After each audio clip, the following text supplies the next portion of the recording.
Taurus, tignan po natin kung ano yung mensahe para sa'yo ngayong March 2024.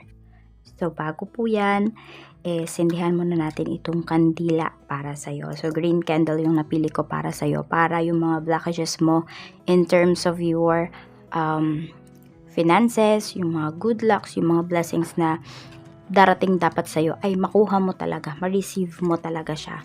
Okay, so kung meron mang nag-i-evil eye sa'yo, ayan po.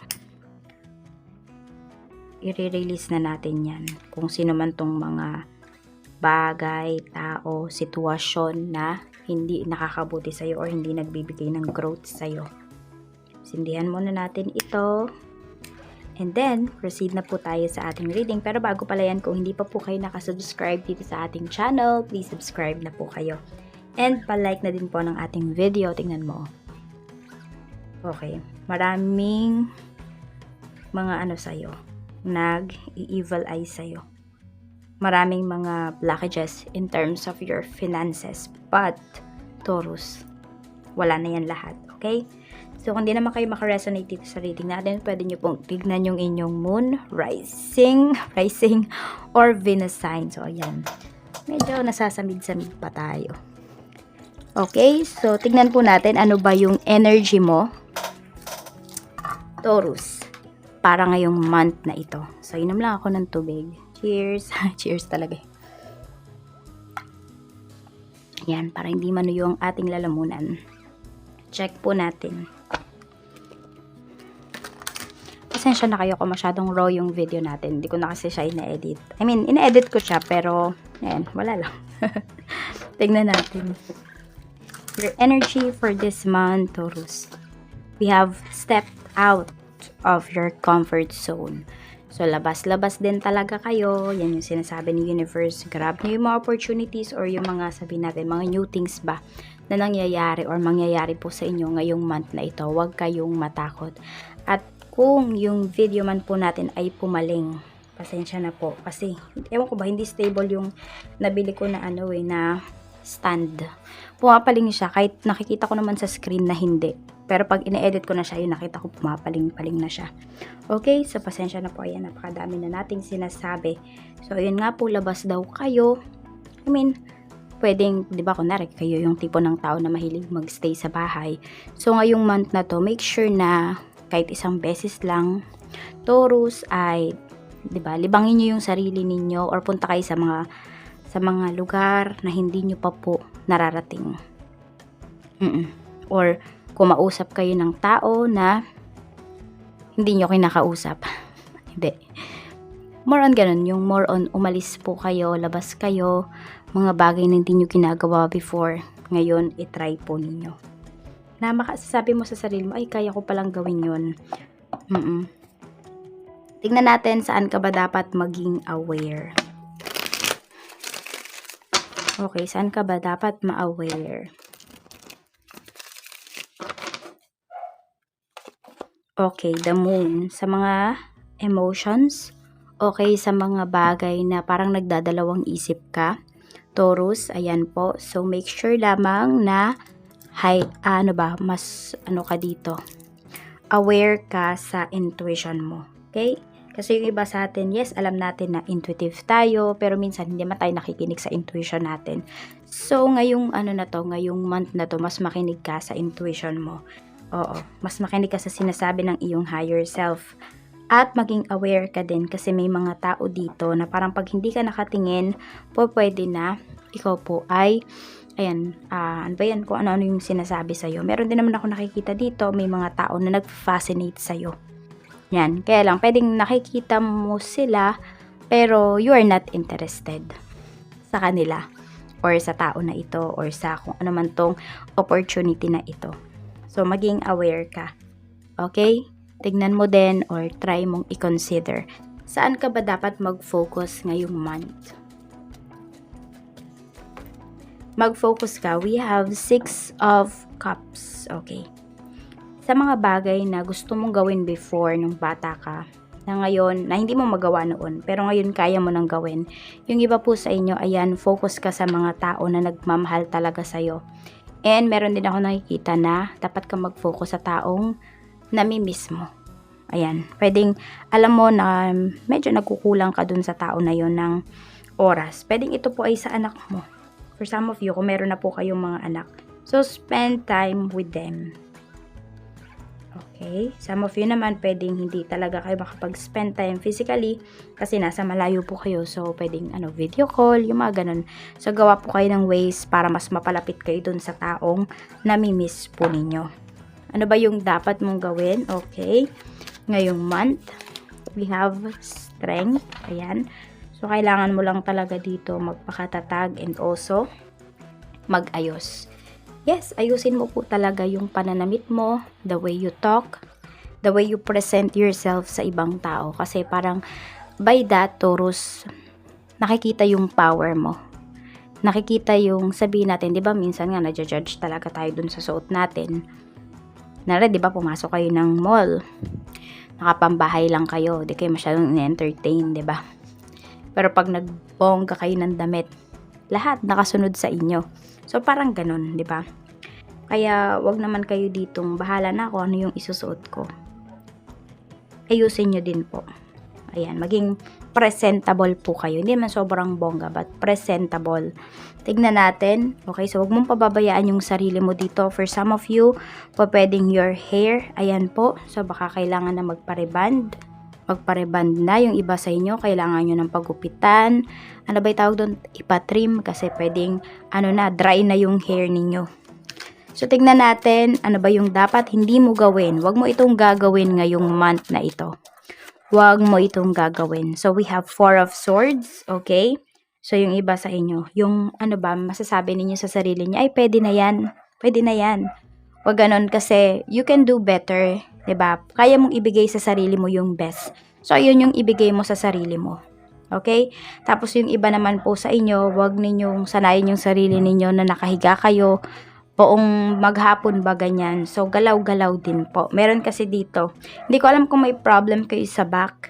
Sa spine ba? Yung iba sa inyo. So, baka kahit meron kayong problemang ganyan, nagbubuhat pa rin kayo ng mabibigat. Ganyan. So, ayusin po ninyo. Okay, kung ano yung mga hindi nyo dapat gawin because meron kayong back pain, mga ganyan, wag nyo talagang gagawin. Okay, tingnan po natin ano ba yung mga blessings, mga opportunities na paparating para sa'yo ngayong month na ito. Tignan po natin. Ano po yung mga opportunities na paparating? Spirit guide, mga blessings. We have, okay, party. So, ayan. Kaya nga iba sa inyo, need nyo talagang ayusin yung inyong pananamit. Kasi yun nga, baka maimbitahan kayo, diba? Tapos, pwedeng corporate pala yung kailangan na attire. O kaya naman, kailangan pala naka-long dress, naka-slacks, yung mga ganun. Tapos, pagkadating nyo dun, diba, iba yung suot ninyo. Wala kayo dun sa dress code. So, we have flying. So, kung may mga hinihintay po dito, or may mga hinihintay kayo na flight ninyo. So, ngayong March po, matutuloy na yan. Pwedeng magkaroon na kayo ng schedule dito. Yung iba naman po, pwedeng, ayan, kung mayroon kayong plans na mga ibang bansa, or mag-travel sa ibang bansa, or dito lang naman sa Pinas, ayan po, magagawa nyo din talaga siya. We have fire. Okay, so mas passionate po kayo ngayong month na ito. Sabihin natin, kung meron kayong mga hindi na-reach na quota nung Feb, ngayong March na to, babawi talaga kayo. So, you will try harder ngayong month na ito. You will do your best talaga. Tignan natin. Ano ba yung what will feed your soul? What will feed your soul, Taurus? Okay, 3 of Cups. Spending time with your loved ones, meeting with your friends. Ayan po yung makapagpapasaya talaga sa'yo. And also kasi syempre yung mga tao na to, ito yung mga soulmates mo. Kaya talaga, 'di ba? Yung soul mo talaga ay sobrang magiging masaya. Okay?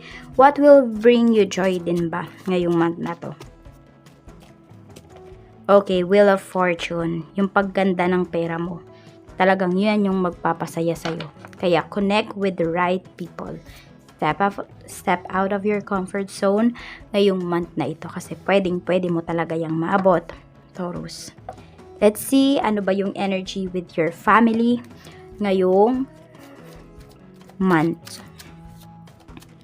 Energy with your family. So, we have soulmates. Ayan nga, di ba? Yung mga taong mahal mo talaga, yung mga tao na nagbibigay ng oras para sa'yo, sila po talaga yung soulmates mo. So, yes, lahat ng members ng family mo, nanay mo, tatay mo, mga kapatid mo, asawa mo, mga anak mo, sila po ay soulmates mo. Yan, sa family. So, nandun yung pagkakasundo talaga ngayong month na ito. Wala masyadong bangayan, okay, pwedeng sobrang tahimik ba ng bahay ninyo? I mean, solemn, ganyan. Nag-uusap pero napakaayos po ng mga pag-uusap po ninyo. Yung mahinahon ba, ganyan.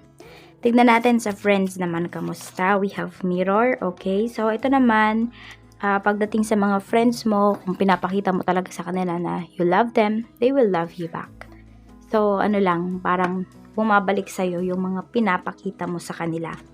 Ganyan. So, kung tumatahimik ka, yun, tahimik din yung mga friends mo ngayong month na ito. So, nasa sa inyo na lang yan kung ano ba, tatahimik ba kayo or chichikahin nyo ba yung mga friends ninyo? Maglalaan ba kayo ng oras para sa kanila ngayong month? So, tignan natin pagdating naman sa love life, para naman po sa mga single. So, we have Queen of Wands. So, ayan, tuloy-tuloy lang po ang pag-aalaga sa inyong sarili. Actually, maraming attracted sa inyo, Taurus, ngayong month na ito. Hindi po yan mapagkakaila. Pwedeng may mga nagpapapansin sa inyo. Sobra kasing ano ba, yung aura mo, ayan, ang ganda ngayong month na ito.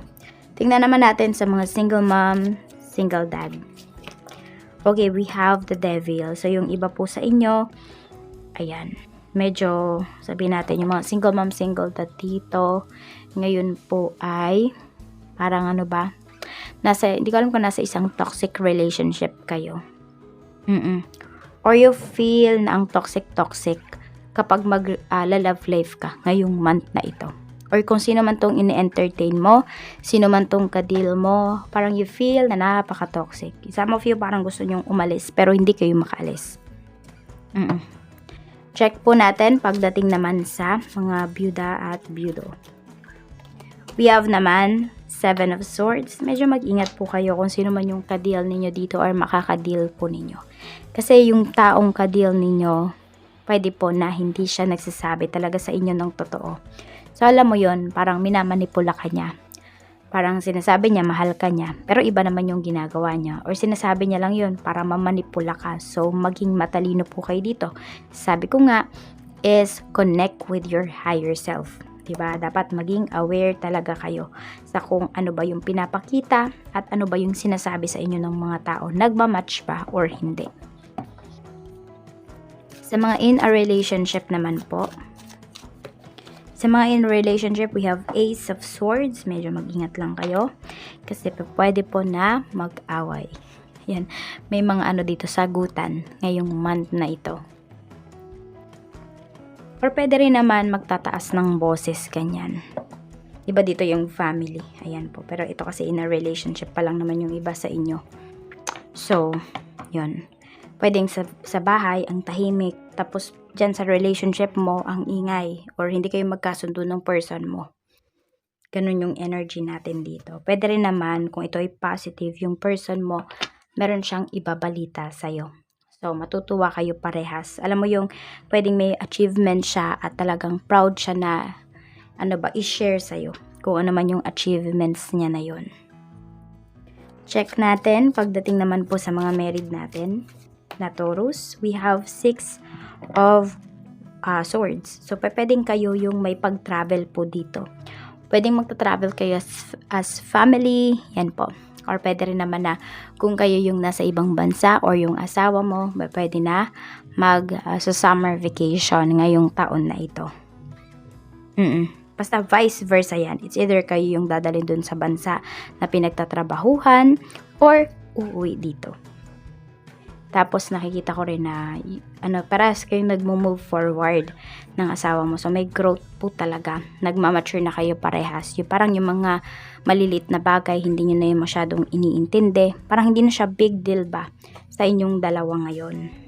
So tignan po natin ano pa yung mensahe pagdating naman sa kaperahan. Kamusta ba yung kaperahan? Okay, 10 of Wands. Medyo may stress pagdating sa pera ngayong month na ito. Okay, death card. So, hindi pala. Okay. Kaya lang pala nai-stress kasi pwede nga po na nagpipigil kasi yung iba sa inyo sa paggastos. Or as much as possible. Di nyo naman mapipigilan niya kasi marami talaga tayong gastos. 'Di ba? Pero, yon more on nagsisikap talaga, and also pwedeng may new source of income na paparating po dito. Yung iba naman sa inyo, medyo nai-stress pa kayo kasi pwedeng, ayun nga, parang kakastart lang sa work ng iba sa inyo. Tapos, yan, parang ganun. Ang daming kailangan bang bayaran, asikasuhin, ganyan. Kaya nai-stress. Pero, maganda naman to kasi pwedeng mayroon nga po na new source of income para sa inyo. Tignan natin pagdating naman po sa business. Kamusta naman po ang business para sa mga gustong mag-start ng negosyo ngayong buwan na ito? Okay. So, kung ito talaga yung gusto mo, mag-start ka na. Pero kung napipilitan ka lang, huwag muna po. Parang, 'di ba? Tignan mo din yung sinasabi ng ibang tao sa'yo at tignan mo din yung nararamdaman mo. Okay? Kasi parang iba sa inyo, hindi pa talaga kayo ready. Meron naman dito, pwedeng ready na kahit wala na kayong pakialam sa sasabihin ng ibang tao.